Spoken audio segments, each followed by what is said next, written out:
Sugeng sonten Mas Bu. Sugeng sonten Bu.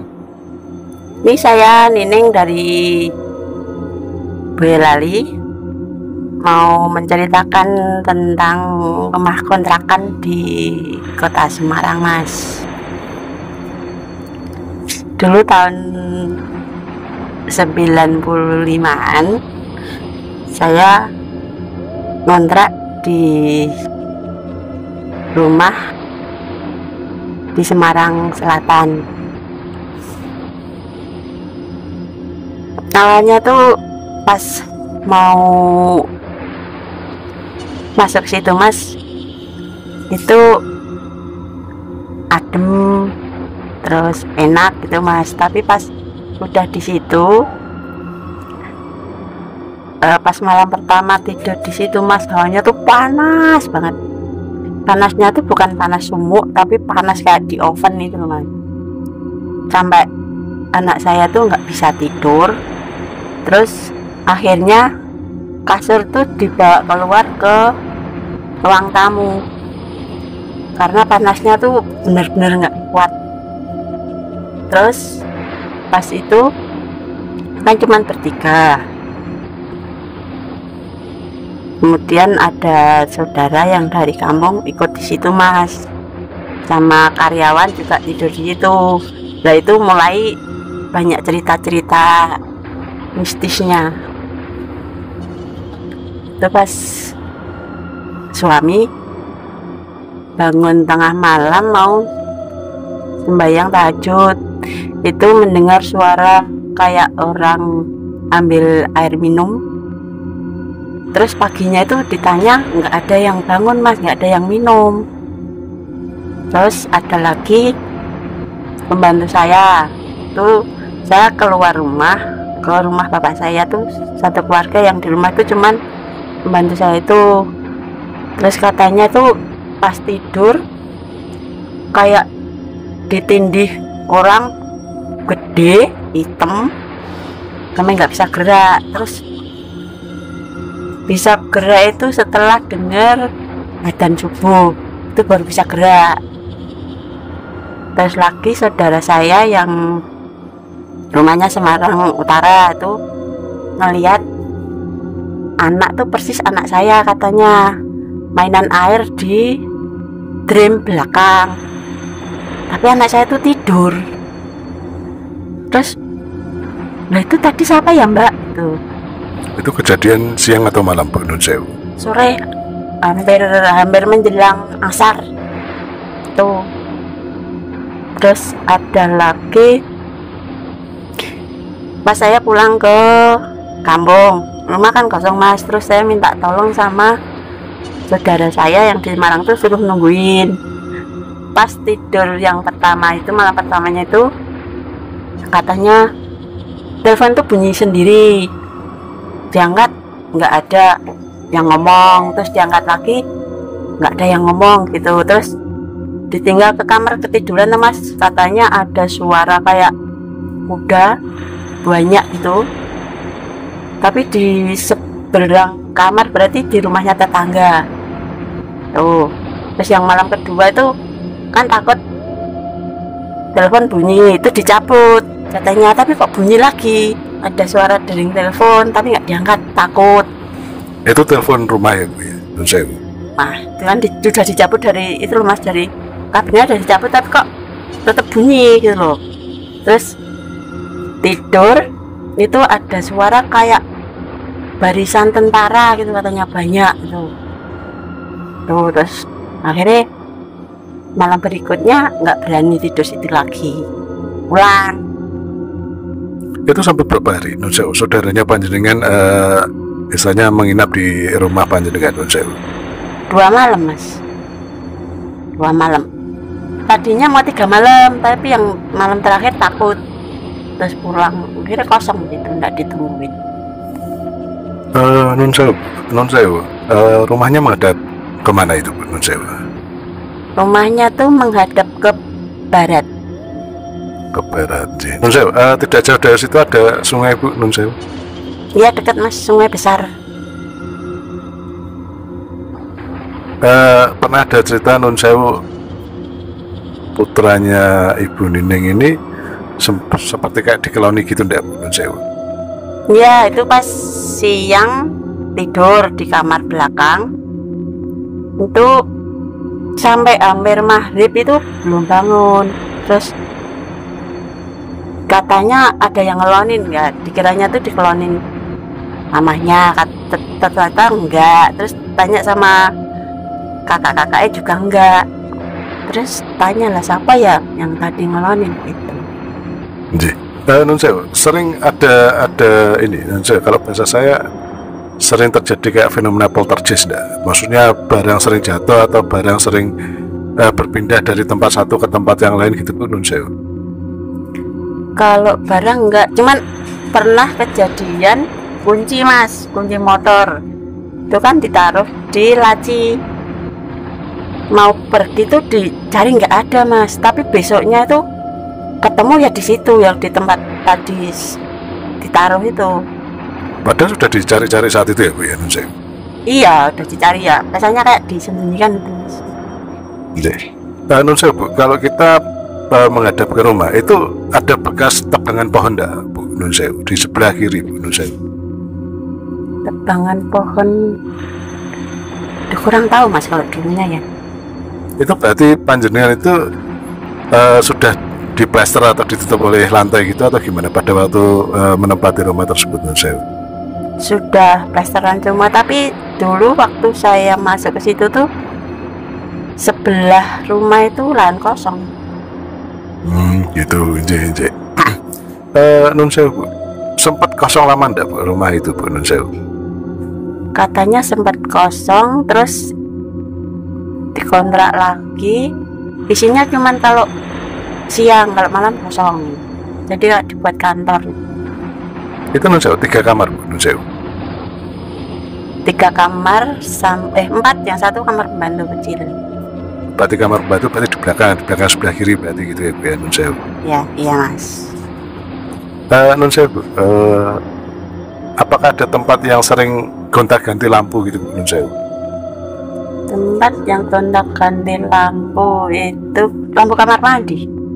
Sering sekali ya Bu ya, untuk mungkin belum ada seminggu sudah mati, ganti lagi, beli lagi, mati lagi gitu ya Bu ya?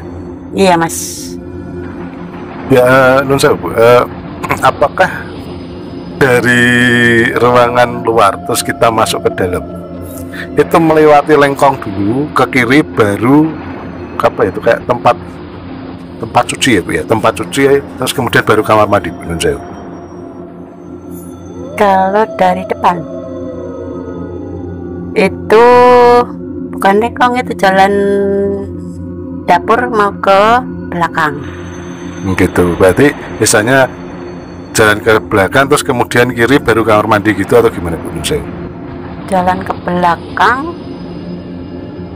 itu kamar mandinya ada 2 mas, yang satu dalam terus yang satunya luar gitu loh mas. Kalau yang kiri itu yang di dalam, kalau yang sebelah kanan itu yang di luar. Oh gitu, berarti dekat dengan kamar pembantu gitu ya Bu Nun Sewu? Iya mas, iya. Ya, kalau bahasa saya gini Bu Nun Sewu, jika kalau kita urutkan dari depan rumah, berarti kalau kita dari dalam rumah terus kemudian kita menyerong ke sebelah kanan ya, kalau kita dari pintu depan Nun Sewu, itu kalau diluruskan itu ketemu dengan makam enggak Bu Nun Sewu? Diluruskan ketemu mas, belakang ada makam warga. Itu tempatnya menanjak gitu ya Bu ya, untuk menuju ke makam tersebut Nun Sewu? Iya mas, nanjak. Oke, Nun Sewu Bu, pernah ada cerita enggak di depan rumah mungkin warga atau tetangga itu pernah melihat sesuatu terus kemudian pernah menjadi bahan apa ya, topik pembicaraan di tetangga-tetangga sekitar itu Bu Nun Sewu? Mas kurang begitu paham mas. Kalau warga yang di belakang-belakang tuh pernah cerita, katanya kan tanya gini, Mbak apa karyawannya tuh nggak pernah tidur kalau malam kan? Ya tidur toh mas, kan kayak gitu. Lah kenapa toh ini lho Mbak, di rumahmu tuh kalau malam rame kayak orang jagungan terus itu mas. Semacam kayak orang pesta gitu atau gimana Bu Nun Sewu? Kayak pasar katanya. Kayak pasar, rame kayak pasar gitu. Nggih, Nun Sewu, sebelum panjenengan menempati rumah tersebut ya, Bu Nggih, Nun Sewu sempat 3-4 tahun kosong Bu Nun Sewu. Kurang paham Mas. Oke. Terkesan kayak gini ya Bu ya, karena mungkin bisa dikatakan masih pengantin baru gitu ya Bu ya. Itu Nun Sewu sudah berapa tahun pernikahan Bu? 3 tahun, 4 tahun Nun Sewu? 3 tahun Mas. Anak baru usia 18 bulan. Nun Sewu pernah begini, lampu di rumah panjenengan mati tapi ternyata tidak jeglek Bu Nun Sewu, pernah nggak Bu?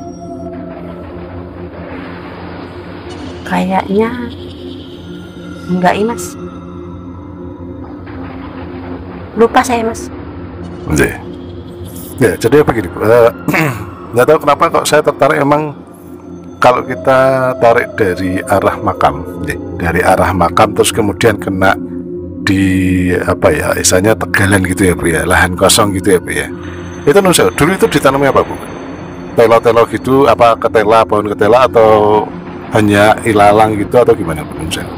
Itu kayak ada pohon pisang, terus ketela juga ada, tapi ya kesannya kayak nggak diurus itu Mas. Cuman kalau ada hasilnya itu ada yang manen orang situ gitu. Deh, gitu aja. Jadinya begini Bu, kalau kita luruskan dari rumah panjenengan menuju ke Nun Sewu ya, tempat pemakaman umum warga itu tadi ya. Ya, ada satu titik pertama. Oh ya Bu Nun Sewu, sebelahnya panjenengan kan lahan kosong, terus kemudian sempat ada rumah di sekitar Ibu yang kosong lama ndak Bu Nun Sewu?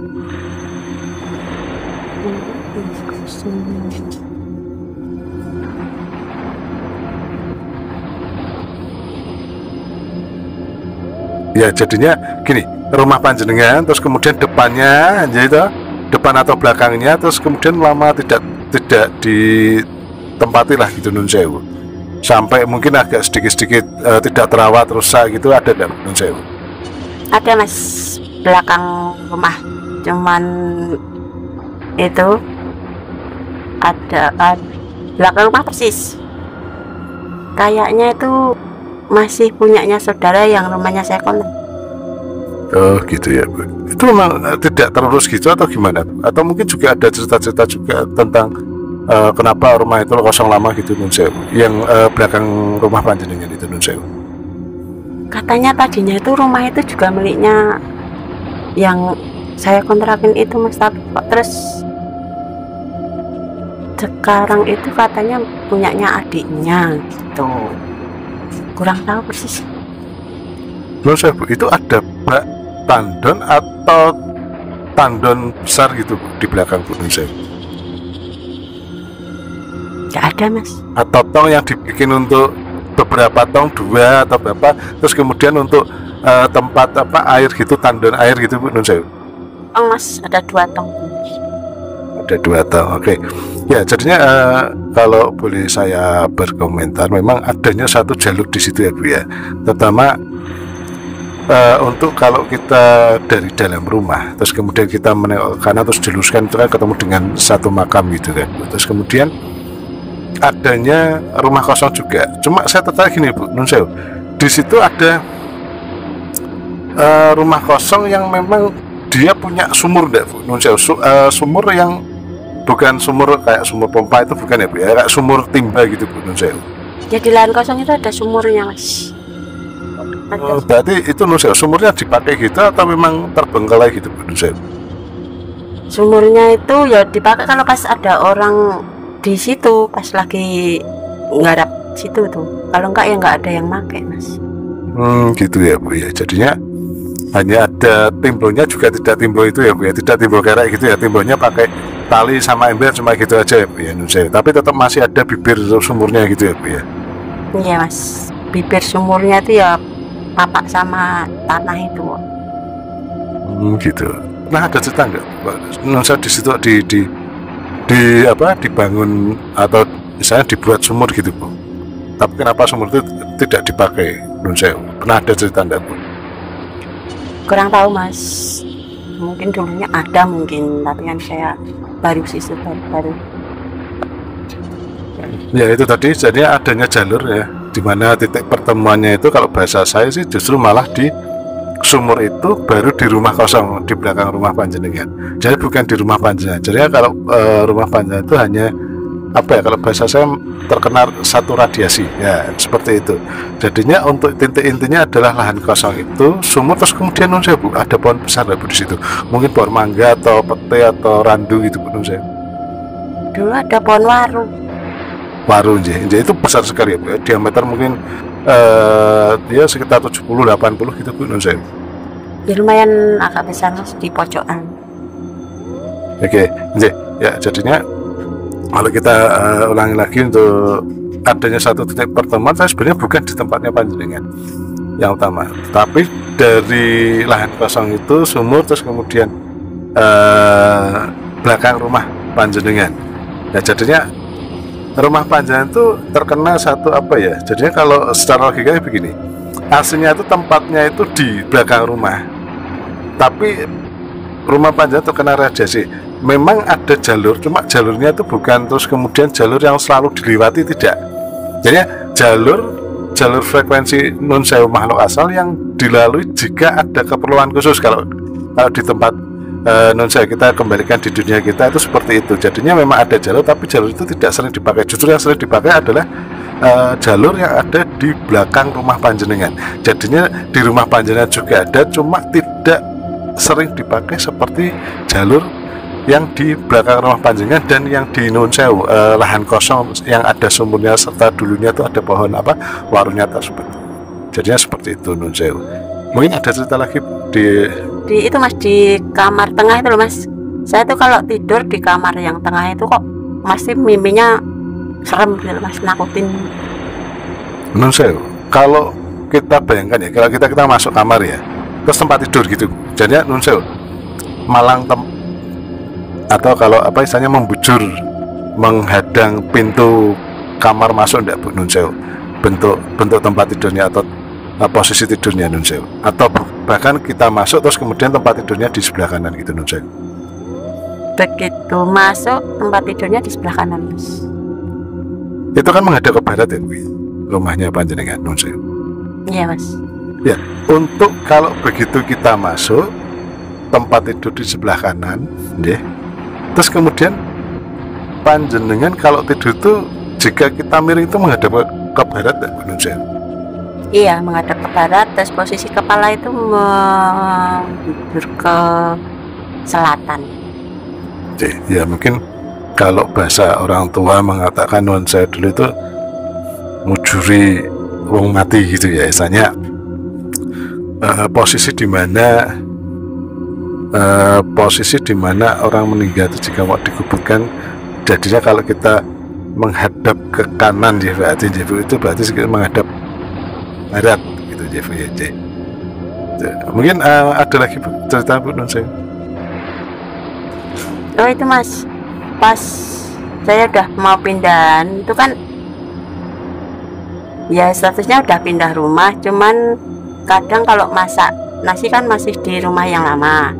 Lah pas saya ke situ masak nasi, itu kan pintu sudah saya tutup, saya kunci Mas. Tapi begitu saya di dalam udah mau selesai, udah mau pulang ke rumah yang baru tuh kok terdengar kok suara pintu tuh dibanting keras tuh Mas. Terus saya tengok masih ketutup, kesannya kayak ada yang marah. Padahal di situ benar-benar sudah tidak ada di rumah tersebut ya Bu non saya. Udah nggak ada, cuman kompor sama panci-panci berapa tak gitu. Itu pada waktu itu panjenengan menanak nasi dengan kompor gitu atau dengan magic jar atau bagaimana non saya? Dengan kompor. Itu pakai dandang gitu ya Bu ya. Oke. Ya, non saya Bu. Apakah pernah terdengar suara kayak non saya tembok itu kayak dipulih gitu Bu non saya? Iya. Yang kamar tengah itu. Berarti khusus di area kamar tengah itu aja ya Bu ya non saya? Iya Mas. Ya, kalau kita bahasakan dengan bahasa apa ya Bu ya? Kalau bahasa awalnya di sana memang ada Mr. G ya, Nun Sewu itu. Terus kemudian kalau bahasa saya bukan tuyul, jadinya memang adanya satu masuk asal yang berbentuk seperti anak kecil. Seperti itu yang kedua. Yang ketiga, Nun Sewu. Tidak tahu di bayangan saya kok ada nenek tua Bu, Nun Sewu. Seperti itu. Jadinya tapi di situ yang paling dominan adalah yang Nun Sewu, yang Mr. G. Jadinya memang ether yang paling kuat itu di situ, dan itu di bahasa dia itu sering sekali ya, mungkin apakah itu tempat tinggalnya, tapi memang sering sekali berada di antara gini sumur dan pohon waru dulu itu.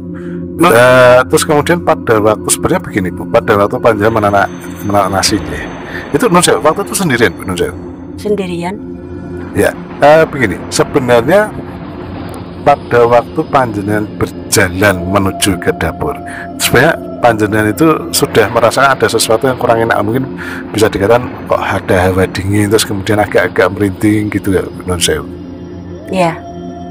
Ya, jadinya kalau bahasa gini, Panjenengan sebenarnya sudah frekuensi atau magnet itu ya, atau bisa dikatakan sederek lain itu sebenarnya sudah ada di ruang tamu kalau bahasa saya gitu. Di ruang tamu begitu Panjenengan masuk, terus kemudian mengikuti, karena memang Nun Sewu, rumah tersebut tuh kayak orang itu tidak bisa bertahan lama jika ada di rumah itu gitu loh Bu. Nun Sewu sebelum Panjenengan ya, kan itu kan kontrak ya itu ya. Jadi untuk sana tidak lama, hanya paling setahun 2 tahun aja. Ada yang mungkin hanya ya nggak ada 1 tahun gitu. Pernah ada cerita-cerita gitu enggak Bu Nun Sewu? Kurang paham Mas, nggak begitu paham. Pada waktu langsung menempati gitu saja, Bapak dapat rumah itu langsung ditempati gitu aja ya. Ya jadinya saya lagi untuk komentar saya, memang adanya satu jalur di mana jalur yang paling kuat yaitu adalah jika kita tarik dari rumah Panjenengan menuju ke tempat pemakaman, itu berarti tempat pemakaman itu terus kemudian terkena di lahan kosong tersebut, terus kemudian di rumah belakang Panjenengan seperti itu. Karena di situ juga karena ada satu sumur juga di samping itu, dulunya juga ada pohon waru, dan ini beberapa media frekuensi kalau bahasa saya, dan frekuensi dari makhluk asal yang memang selalu berlalu lalang di sana. Dan terkadang memang kalau bahasa segini, berkumpul sejenak di situ, berkumpul sejenak, tidak tinggal tapi berkumpul sejenak, terus kemudian semacam kalau bahasa saya gini, kalau mungkin di tempat kita itu tempat nongkrong, terus kalau sudah jamnya pulang ya ada pada pulang, jadi tidak menetap. Kalau yang menetap di sini ada perwujudan yang tinggi besar yang dulunya itu berada di pohon Nun Sewu, di pohon waru Nun Sewu. Tapi di sebelah rumah itu ada pohon besar 2, tapi pohon mangga masih sebelah kiri. Di sebelah kiri itu di rumahnya orang atau di ini di lahan kosong itu Nun Sewu? Di rumahnya orang. Tapi ya itu punyanya yang saya kontraki juga. Kosong juga? Isi Mas. Ya, kalau bahasa saya masih lebih cenderung ke yang pohon waru tadi ya. Karena memang jalurnya itu memang masih berada di jalur, kalau bahasa saya range daerah teritorial seperti itu gitu. Ya mungkin itu Bu Nining komentar saya gitu. Mungkin kalau ada cerita lain monggo bisa diceritakan lagi mungkin Nun Sewu. Sudah Mas, cukup itu dulu. Matur nuwun tanggapannya. Nggih, sami-sami, sehat selalu buat Bu Nining. Nggih. Mungkin lain waktu jika Bu Nining ada cerita lagi bisa share di sini. Nggih, matur nuwun.